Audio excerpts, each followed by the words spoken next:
time is where it's at. And at the same moment, I discovered Bigger Pockets and real estate, and we were looking to buy our own home. So instead of thinking about buying a home as you did, someone helped us guide the way to buying something that would turn into a rental. You're listening to The Life and Money Show, a podcast that brings you the stories and strategies of people who are living a meaningful and intentional life by design, building true wealth for their families, and impacting the world around them.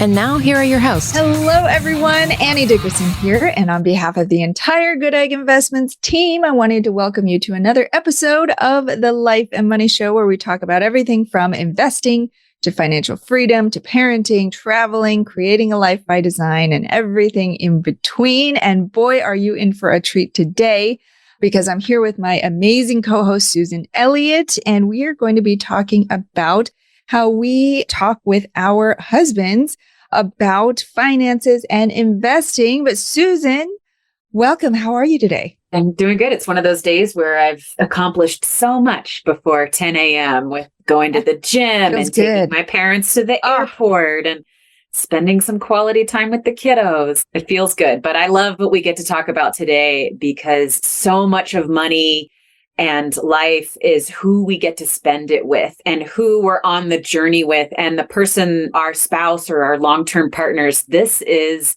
just such the meat of where we can really go far if we focus on this relationship and building it in a really sustainable and blissful way. So I can't wait to dive in.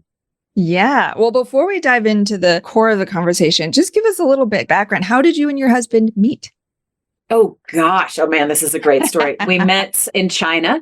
We were about to embark upon an 8-day rafting trip on the Yangtze River. So I was teaching high school for a traveling kayaking high school. I was the science, history, and English teacher all in one. That's a lot. We had 13 students. So there was 5 teachers and 13 students, and you wear multiple hats. I was also the assistant coach, which meant I kind of led morning workouts and did that. But the school traveled around the world. Yep. It was a high school, a private high school. In the wintertime, the 2 quarters in wintertime, we went abroad. So the year that I worked for them, we went to Peru for 8 weeks, and we went to China for 8 weeks. But the China term was my first semester working for them. So I showed up, I met these kids, we had a little bit of an orientation, and then we flew to China. And so first time teaching high school, I mean, I was overwhelmed, to say the least. It was pretty intense. I had traveled, but always to Spanish-speaking countries, which I have a basic fluency and English speaking. And we show up at the airport. I get out of the airport, and my now husband greeted us. So he was managing the rafting company that managed all of our logistics while we were in China. And they also guided us down this 8-day initial trip on the Great Bend of the Yangtze. So we spent a few days in town, but I mean, I more or less met my husband on the Yangtze River because I was so overwhelmed. I had these blinders on because I'm a high school teacher and I've got to get all my stuff together. And the first time I'm teaching, we're going to be remote for 8 days on the banks of the river. It was fun. It wasn't until the end of that trip that I sort of had a moment where I took a breath and I was like, oh, look at that cute boy over there. Even though he had been there the whole time. But we got to know each other over that 8 weeks. And I went back to China in the summertime and spent most of the summer there exploring rivers, doing some first ascents river expeditions with him. And he came back to America after that. So we kind of founded our relationship on international travel and adventure. Gosh, and cool.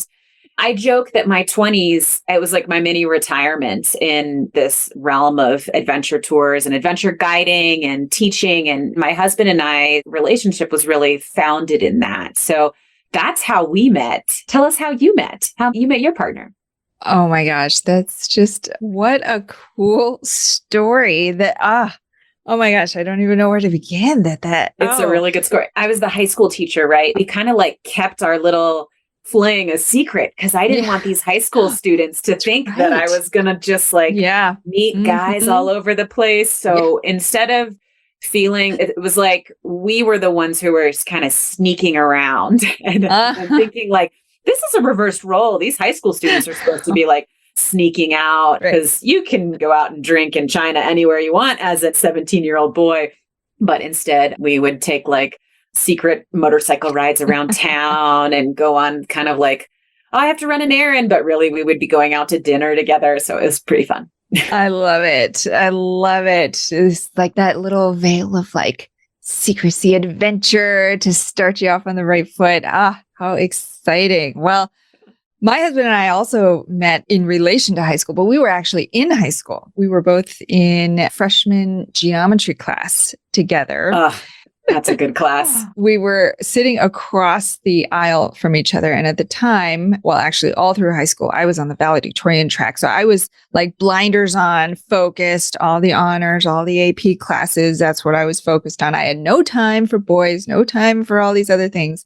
And here he was across the aisle. And he was one of those annoying kids that like just coasted by without having to do a lot of work, but somehow aced everything. So I graduated top of the class and he graduated number 13, which for the amount of time that I spent studying and taking notes and doing practice exams versus the amount of time that he spent, oh my gosh, I cannot believe he only landed 12 spots behind me. Yeah, But that margin of difference, right? It's not comparable to the amount of time. No, but he sat across the aisle for me. And just my earliest memories of him were my maiden name is Yang. And he would go, Annie Yang, Annie Yang, Annie Yang, what'd you get on number 26? And I'd be like, shh, stop. What are you doing? And I was so annoyed by this kid, didn't know who he was. And over the years of high school, we kind of ran in mutual circles. We kind of had mutual friends. And we were closer and not close here and there as we both evolved and changed. And then the timing finally lined up 3 weeks before we both left for separate colleges in separate states. So we started dating summer right before I left for Penn in Philly. And he went to Middle Tennessee State in Murfreesboro, Tennessee. So then we dated long distance all through college, which is a miracle when I think about it because of how much growth and change you see in college. We used up all my dad's frequent flyer miles going back and forth. And we got married when we were 23, right out of college, which is also, now I think back, I'm like, I tell my mom, I'm like, Mom, how could you have let me get married when I was 23? I was a baby. You're lucky. This worked out, but I know. But yeah. And we'll talk about this, but at the time, neither of us were in real estate, but now both of us are in real estate, just in different capacities. But we'll dive into that. Well, I love how you and I both started with the blinders on. Like, no, don't distract me. I'm on a mission here. I was like, I'm going to be a class 5 kayaker all over the world. You can't get, I don't need a boyfriend right now.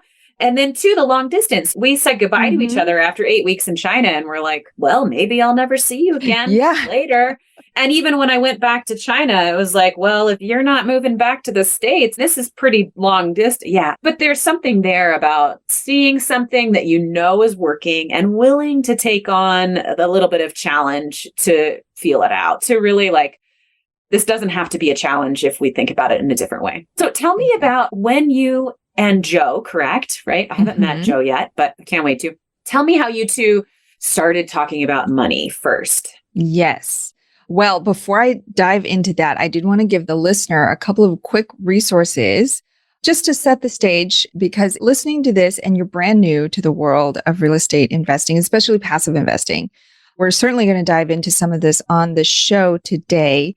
But I wanted to point you to a great resource that we have, which is a free 7-day email course. It'll take you through all the basics that you need to know to get comfortable and familiar with what we're talking about here today around passive investing. And this is especially good if you have a spouse or a partner who is not familiar or as familiar with passive investing as you might be. And so you can sign them up for the course and they'll get 7 emails over the course of 7 days with links and videos and resources. If they read all 7 emails by the end, they'll be very comfortable and confident. They don't have to go digging all over the interwebs to find all these resources. So to get that, you can go to goodegginvestments.com/free course. All right. Just wanted to set the stage and give that plug right there because that's how I started. That course. Yeah. And so these days there's so many different resources out there. It's hard to find the right ones and really know who to trust. But okay. So we got married at 23. I mean, it was fortunate because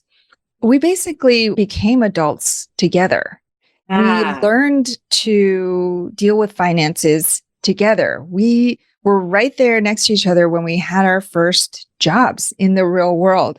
And we didn't have any, I guess, bad habits to unlearn, or like, it wasn't like he dealt with money this way and I dealt with it another way and we had to kind of compromise. It's kind of like we kind of figured it out together. Early on, I remember I was working as a fourth grade teacher, inner city schools. So my salary was quite laughable, but I was in it you were a teacher, you're in it for the mission. And Joe was working as a web developer at the Kennedy Center. And so his salary was quite a bit higher than mine. And so early on, we made this commitment because we're in our 20s, we're eating like spaghetti out of a box and cereal and peanut butter and jelly sandwiches. And so we're like, let's just be frugal and let's just live on my teacher salary. And everything that you make from your web developer salary, let's put that away. We didn't know what we were going to do with it. We figured maybe we'd buy a house at some point, but we really didn't know that much about stock market investing. It's something we had heard about, that his parents had a financial advisor. My parents just saved. And so we really didn't have that much in the way of financial education early on. But thankfully, we met a great mentor via our realtor, which was actually his manager at the Kennedy Center in DC. And so his manager became a real estate agent. But he talked us into, instead of buying a condo or a loft or another trendy place in DC, he talked us into buying a row home, which had 2 units. It was a duplex, where now we know we were house hacking. So we lived in the top unit and we rented out the bottom unit. And that was really our first foray into this concept of trying to build passive income or trying to build wealth or putting our money to work for us. We had never really explored that before then. We were just like, okay, well, I think we do this making money thing and we try to save as much as we can. But it was really that first duplex that paved the way. Oh, I loved how you kind of grew into it together. And so it sounds like if any kind of questions came up, it wasn't as if one person was super knowledgeable and had already done this and let me just handle things. And I was just talking to my stepdad yesterday, who I grew up with, and my mom, and now I'm comfortable with asking him all these financial questions. So what kind of investments do you make? I know they use a financial planner. They just love him. So I can't convince them that they're paying him ridiculous sums of money to be able to manage their portfolio. But they love him. It's great. He says, your mom just doesn't really care about this stuff, doesn't really pay attention. And so he handled it. And I think that worked for them. But I love how you two kind of geeked out on it as you grew. I can tell. I bet you he's out like you. You know what's like funny us. is that for the first several years, again, blinders on, focused on my career at this point. It wasn't like, oh my gosh, this real estate thing, this is genius. This is brilliant. I got to focus on this. I was just like, yeah, I guess. I mean, this is something we do on the side. We ended up buying that first duplex. Then the next year we bought another duplex. And then a few years later, we bought another one. So we had Alpha, Bravo, Charlie, Delta.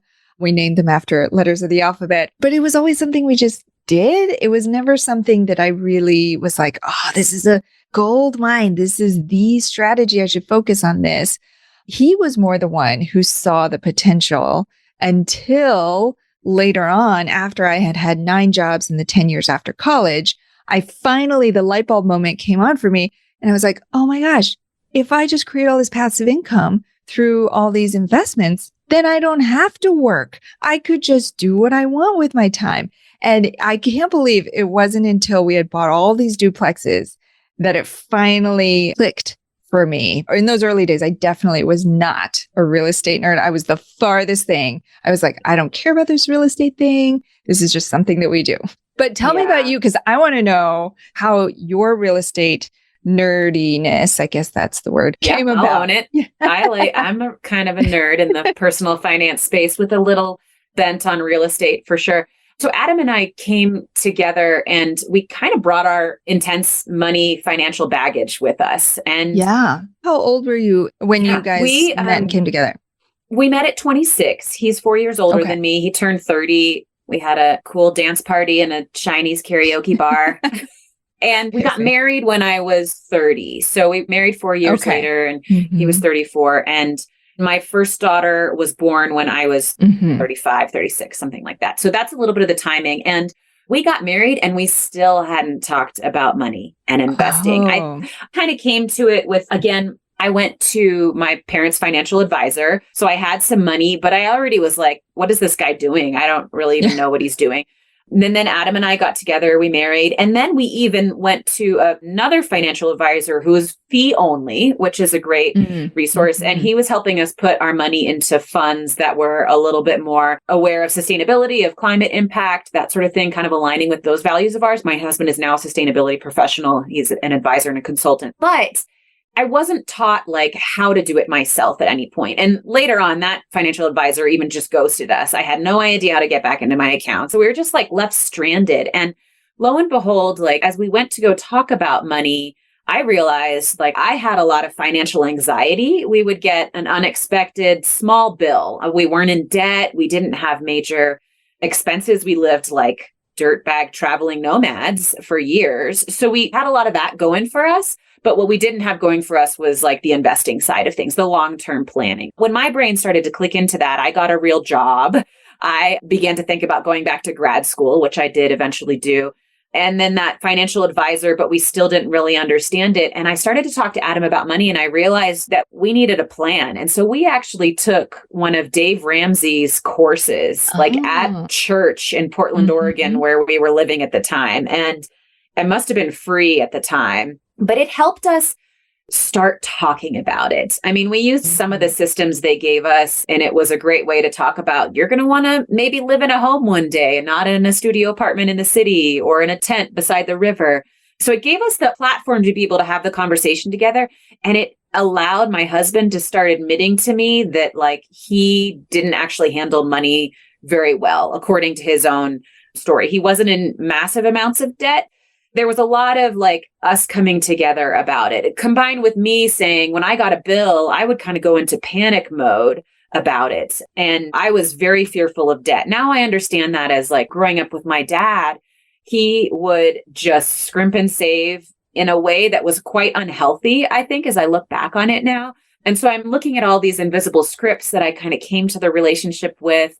I didn't talk about money at my mom's house with my stepdad. We were doing financially well, but it was never really talked about. And then on the other side, it was like, don't spend money on anything, buy your Christmas gifts at Goodwill, reuse that t-shirt, all those kinds of scripts where money was almost bad in that way. So we've done a lot of work together with finance. And it was me. I've always been the driver in it. And once we had our daughter, and I remember I got an engineering job. I had gone to grad school at that point, thinking that like, okay, I'm going to be stable. We're not going to have to worry about our finances. We're not going to be living month to month anymore, kind of doing the good work of promoting really cool environmental causes, but just like barely scraping by. I'm like, no, I'm going to be a river engineer, albeit like always river. But then I went into that and lo and behold, I'm actually not compensated super well for my time. And it was this kind of linear trajectory of growth and the financial anxiety was still there. And now I have my daughter and I'm just like, wow, time is where it's at. And at the same moment, I discovered Bigger Pockets and real estate, and we were looking to buy our own home. So instead of thinking about buying a home as you did, someone helped us guide the way to buying something that would turn into a rental. That would be an investment decision. And I am so grateful for that. I know I have some friends that went hard into real estate as they were traveling nomads and flipped a bunch of properties. And at the time, 3 or 4 years before we bought that property, if I had just taken action then, because they told us all about it. And I was like, oh, but I don't have the resources for that. But it wasn't until it was like, no, this can be a business and you can do this. Anyone can do this.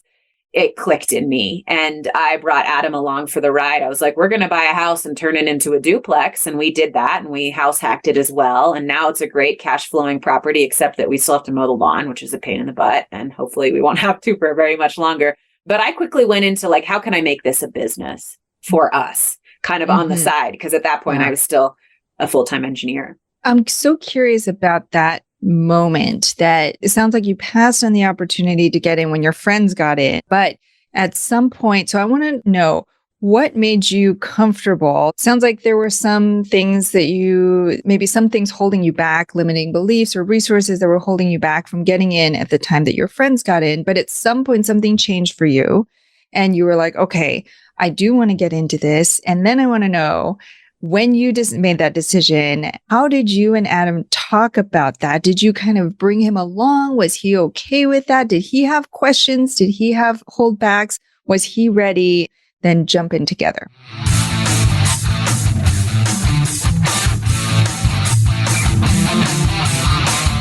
Have you been thinking about investing in real estate, but aren't sure you have the time or the desire to manage the investment? Perhaps you're afraid, like we were, that you'll make the mistake of choosing the wrong mortgage or the wrong team and lose your entire investment. Well, that's exactly why we created the Goodegg Investor Club. We do the work of identifying solid real estate investment opportunities in the best markets around the country and then partner with you to acquire these investments, and then we'll all share in the returns. We'll identify the growing markets, strong, experienced teams, and the solid deals. We do all the heavy lifting of managing the tenants and the renovations, and as a passive partner, you get to enjoy all the benefits of investing in real estate: monthly cash flow, long-term appreciation, and the ongoing tax benefits. When we first discovered passive investing through real estate syndications, we realized it fit perfectly into our busy lives. We could put our money to work for our families, work less, and get more time back in our days so that we could focus on what matters most and discover our true passion and purpose in life. We've now helped hundreds of people invest passively in real estate syndications and are seeing the positive impact it's had on their lives. We invite you to partner with us by joining the Goodegg Investor Club today so you can start putting your money to work for you and get more time back in your day, because we know that when people have more time in their days, they can do the true work they were intended to do, and the world will be a better place. To sign up for the Goodegg Investor Club, go to goodegginvestments.com/invest and we'll take it from there. That's goodegginvestments.com/invest.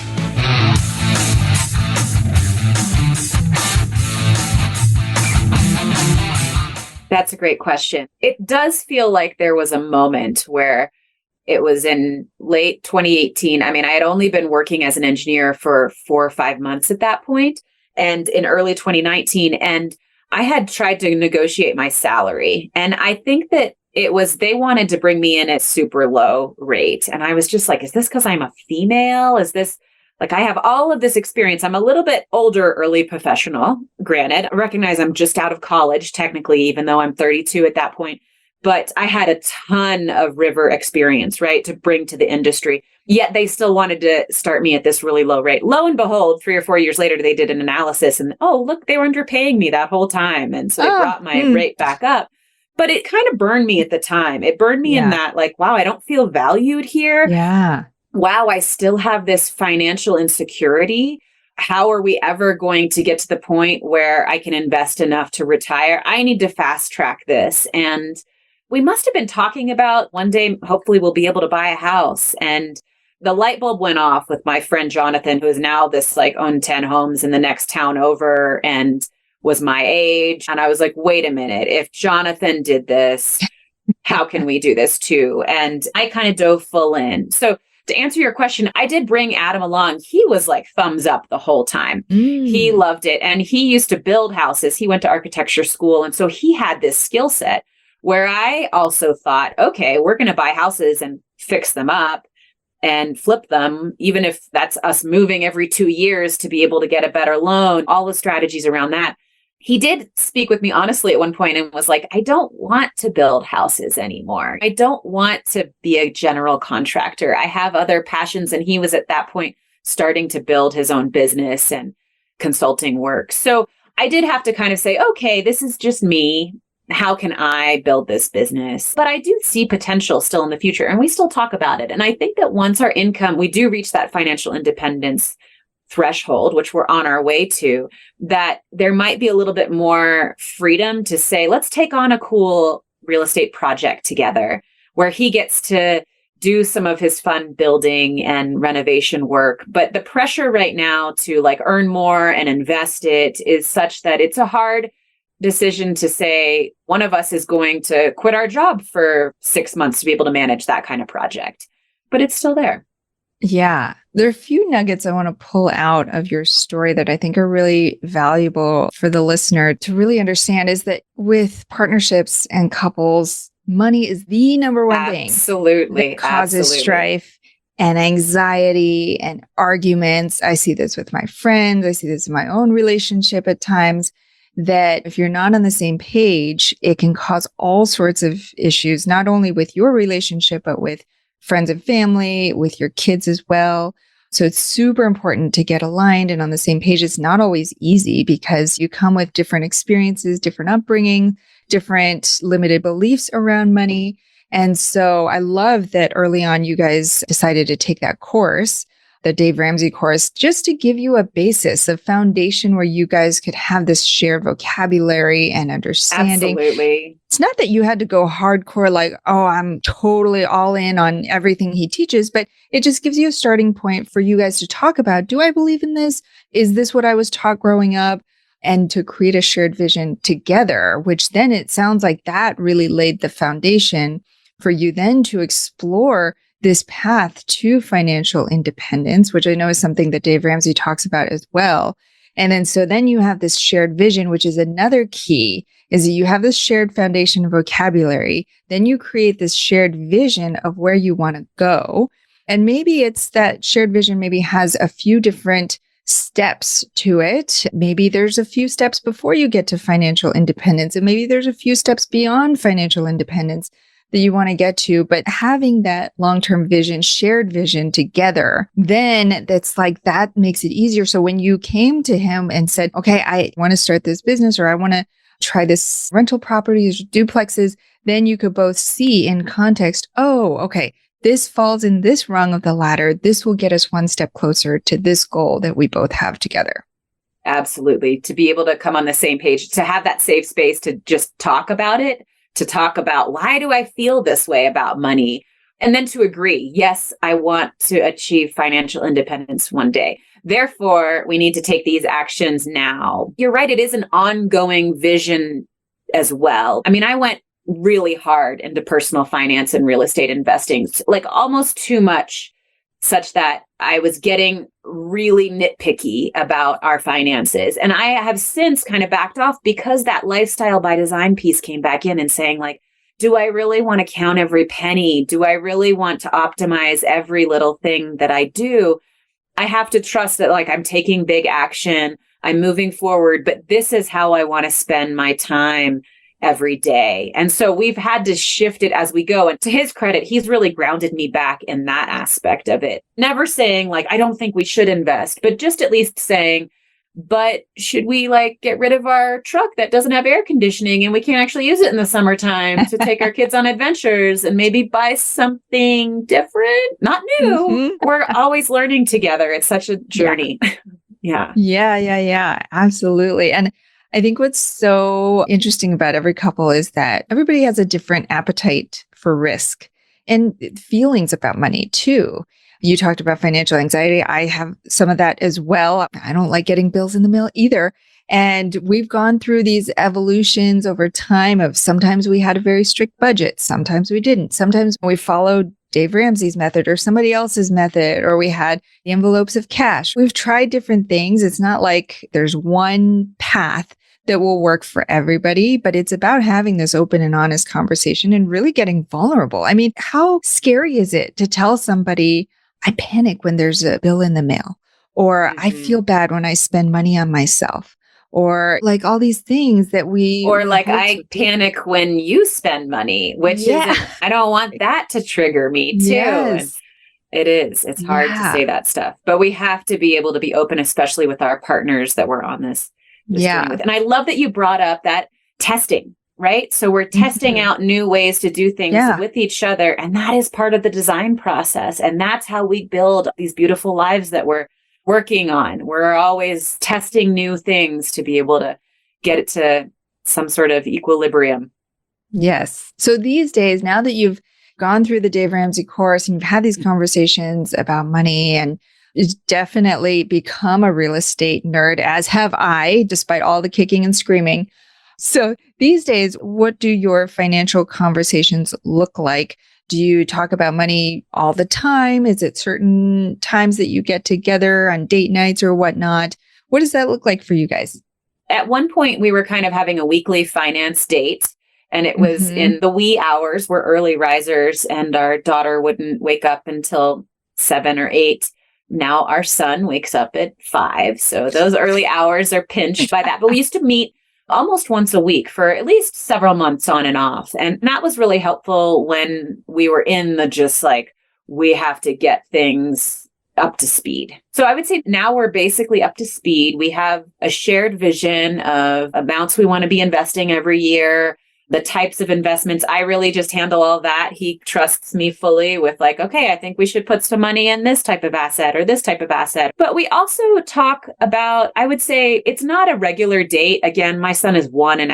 I feel like I'm just coming out of the early kid year of that, the fog. Exactly. I'm looking forward to kind of reinstating some like a quarterly meeting and kind of habits and routines. Those are all new. We're developing new routines, but to be able to sync up, and now we're able to speak in bigger pictures. Like, do we want to build that garage with an apartment over it? That's one of our near-term dreams on our property, which is a small piece of property in a really cool little town. And do we want to get that new truck so that next year we can go on rafting trips with our kids and not sweat it out in non-air conditioning vehicles? So we're like, okay, if we want to have these big savings goals as well as big investing goals, like what does that look like? We also talk a lot about what we want to be doing with our family. Like, what are the things you've always dreamed that you would do? And when are we going to do those things? Instead of just thinking one day I'll take my kids here, or I'll do this big cool thing with them and my family, or I'll take on this big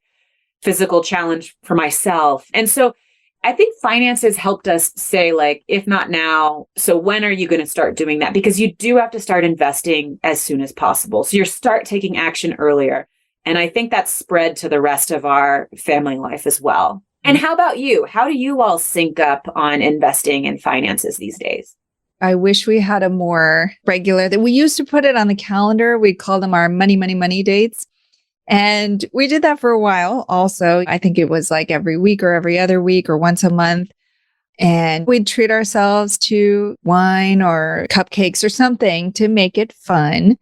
But after a while, we kind of just let that go. And now these days, I don't think there's a day that goes by that we don't talk about money in some form or fashion, especially with our kids who are now 10 and 7, constantly talking about finances and investing at the dinner table, with any of our decisions around travel, or my kids just started school recently, back to school decisions. This year, they're both in private school. And so talking about things like tuition, talking about why that's a decision that we've made as a family and with the impact of that, both our kids know about our businesses and our investing and our goals for travel, and really kind of leveling up our travel. We used to be the scrappy travelers that were always sitting in the back in the economy seats, and we would go on the budget tours or to the budget restaurants. And now we're trying to level that up a little bit, and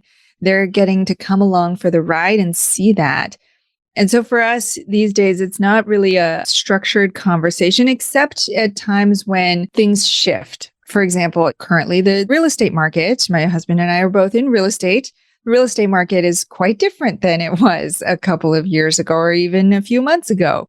So we've had some of those conversations as we've seen ebbs and flows, I guess, in his business and ours, and what that impact is and how we can plan around that, the runway that we have, if we need to shift any of our spending habits or make any changes. And so we do sync up on that kind of as on an ad hoc basis these days. But I feel like it's something that we're probably talking about ad nauseum because our kids are hearing about it all the time.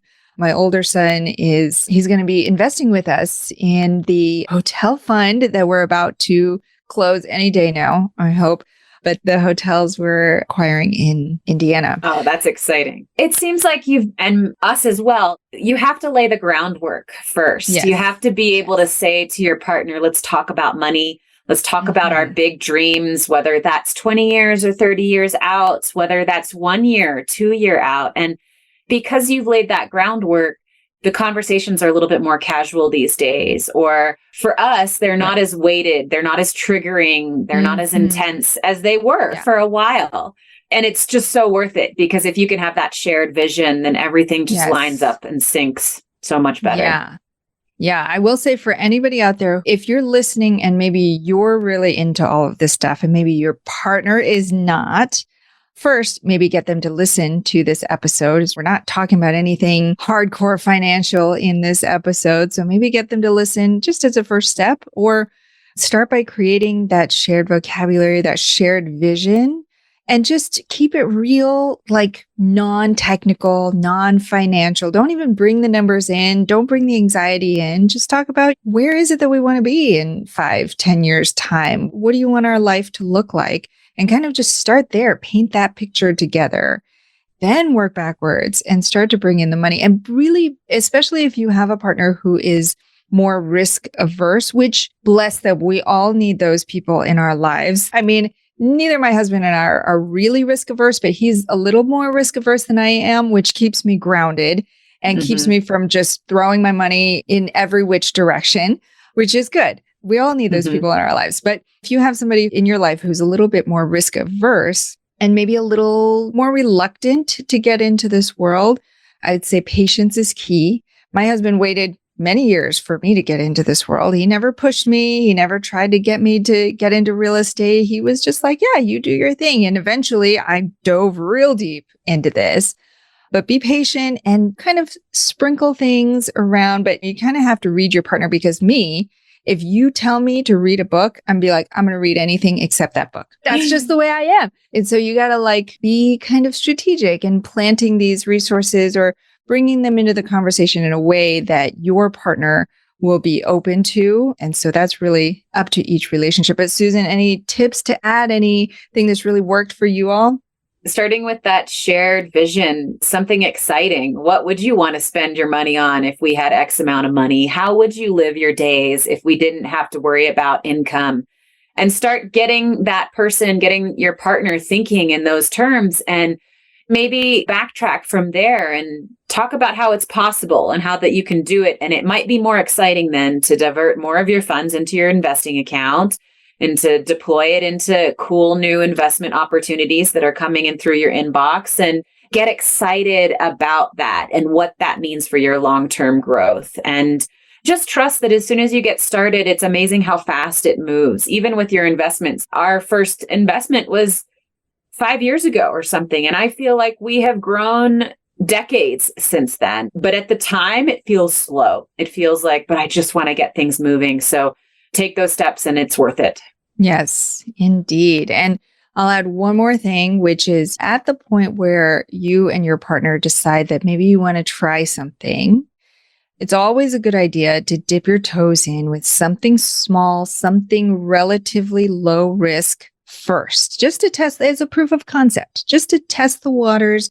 You don't want to add too much stress. You don't want to go in on a really high risk investment where you're investing a lot right off the bat, because that can cause a lot of stress between you and your partner, right? Absolutely. And so you want to pick something that's low risk at an investment amount that you're both comfortable with. Talk about, okay, what would happen if, God forbid, we lose this money? How would that feel? What would that do to our overall financial picture? Would we be comfortable with that? Okay. So if that's okay, let's then think of this as play money. And let's just try putting this into this investment and see what happens. We expect nothing, but if something comes of it, great. Then we've figured out a pathway to invest and grow our wealth. Then we can put more money into it. And we both have this proof of concept. And so that's what I would recommend is, after you have that shared vision, find a little something. Don't invest hundreds of thousands of dollars yet. Maybe 5,000, 10,000, something relatively small that you're okay to lose, and put that into an investment and just sit back and wait and see, be patient, see what happens. And then you see it working, then talk about putting more into it. Yeah. And until very recently, that was really hard to do in real estate. Yes. I mean, really hard to do. You sort of had to get started investing in the stock market and your index funds, the stereotypical path to fire. Yet if you know anything about real estate, you know that it can lead to better returns. It can diversify you. It can protect you and stabilize things. But until recently, you had to come up with a pretty hefty sum to be able to invest either actively as a down payment or even passively into real estate syndications. But the new crowdfunding pathway is opening that door to even early stage investors to invest at lower amounts. For instance, the $10,000 minimum that we have for our Goodegg Growth Fund 2, which is open right now, and they fill up really quickly. So by the time you listen to this, hopefully you can jump into our open deals, which you'll find on our website.